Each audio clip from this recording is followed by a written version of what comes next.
Hello everyone. It's time for another yoga pose with Miss Christine in her studio. All right, Tibetan bells. I love them. I have a positive inspirational phrase for us today, and that is put on your positive pants. Negativity will get you it won't get you anywhere. Positivity will get you somewhere, probably as far as you want to go, but negativity will probably just hold you behind. So put on those positive pants and let's learn a new pose today. How's that? Okay, at the end of this video, we will have learned 3 poses. Shavasana, laying down, Sukhasana, sitting, crisscross applesauce with our legs, and today we are going to, guess what? Stand up, Tadasana, the mountain pose. All of these poses have used 3 basic things. They have used 3-part breathing, they have used spinal alignment, and lengthening, or my favorite new word, spaghettifying, like you're being pulled into a black hole, creating a lot of space in your body. So, without further ado, let's get over to the mat. Hope you have your mats all set up. I have mine set up. Miss Chloe and Miss Yogi, my mascots, they're here today. Okay, Tadasana, the mountain pose. All of these poses also are very active. You are consciously, purposefully, and performing them in the present with your breath. They are not poses that you don't have to think too much about doing. Laying down, sitting down, standing up, No, you are purposefully forming this position. And by doing so, you are creating a development of your mind-body connection.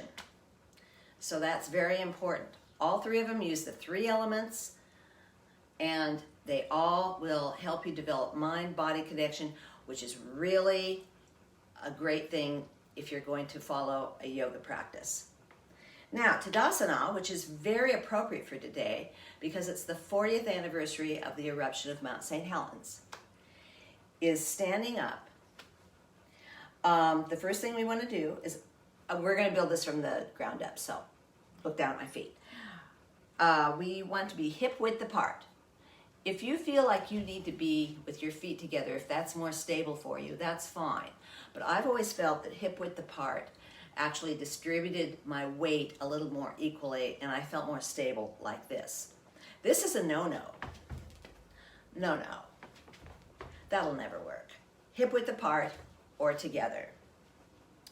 Now, your feet have 4 parts. Your feet have a ball joint of the big toe, a ball joint of the pinky toe, and 2 points at the back and outer part of your heel.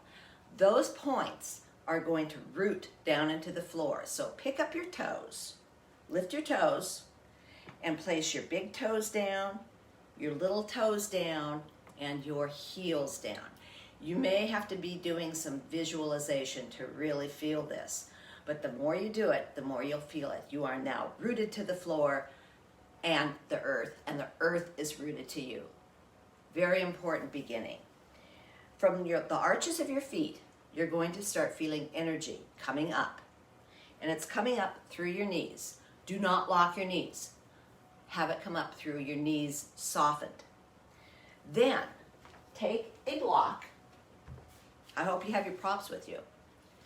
Put it between your thighs and squeeze your thighs together. This will make your thighs kind of turn in a little bit and will energize them, sending energy further up your body, into your pelvis. Take your tush and give it a little tuck, little teeny tuck, and pull your navel in. Now, the bottom part of your body is in Tadasana. Let's get going further up. Energy starts pulling up further and further into your abdomen and your ribs, into your chest, opening your chest, up through your neck, lengthening your neck, and through the crown of your head. Feel like you're a puppet and somebody is pulling a string to lengthen your neck even further. Shoulders. Lift them up to your ears. Lift them back and feel those shoulder blades almost try to kiss each other in the back.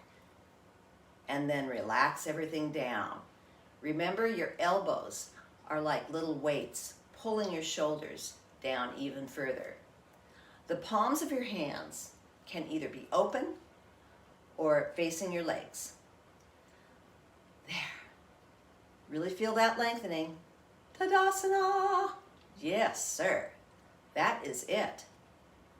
Now, there are some options that we can do. First option, we already did. We put a block between our legs to energize our thighs. You don't need to do that. But I find that sometimes it kind of helps you think about energizing your legs and pulling your legs to kind of pull in and towards each other. You don't want them flailing out. So I like to use the block. Another thing you can do is you can get against a wall and do Tadasana against a wall. Warning, do not lean against the wall.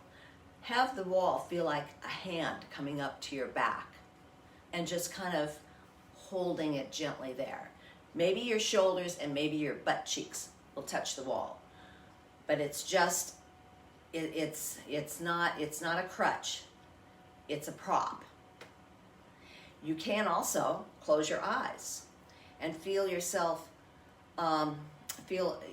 equally distribute your weight as a stability factor. But if you don't feel stable, open them back up and look straight out at something about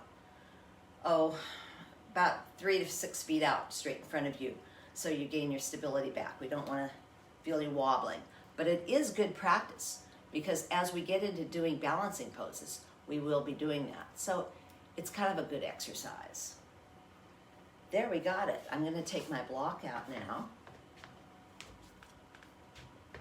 And some other options. You can perform this sitting down in a chair. There is classes called chair yoga, and they're generally for people who are recovering from situations, having certain challenges where standing for long periods of time is not very comfortable. Also, when we were in Tadasana, sitting down pose, that can also be performed in a chair. I think I failed to mention that. So just remember, there's always options. Okay. So here we are in Tadasana, and let us try to build just a little more heat today. Take your hands and go up over your head, breathing in through your nose, counting to 3. 1, 2, 3. Reach those fingertips up to the sky. And if you feel like you can do this, look up to your fingers. If not, you can look straight ahead. You don't have to look up. And then breathe out through your mouth and rain your fingers down like snow. Be sure to keep those shoulders down at all times.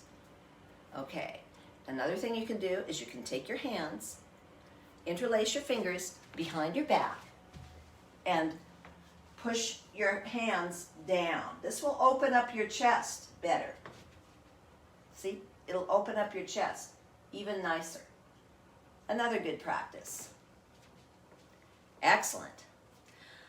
Okay, let us breathe one more time up to the air, up to the ceiling, up to rising. You are now rising, you're rooted, and you're risen. It's a great way to develop your mind-body connection. Take your hands, squeeze your palms together, and come down through your center, stopping at your third eye, and then down, all the way down to your sternum, which is lifted. I hope you learned some things today. I'm looking forward to doing another video in the next few days. It will be a little more, have a little more intensity to it. We will be adding some more elements besides the ones we've already been doing: the breathing, the spinal alignment, and the lengthening. More complicated moves will be added to the next things we learn, but we'll still be using our foundation. So be sure to get those under control. By the way, you don't learn this stuff in a day. So, you know, it takes time. Thank you for joining me, and I'm looking forward to seeing you again. Namaste. Bye-bye.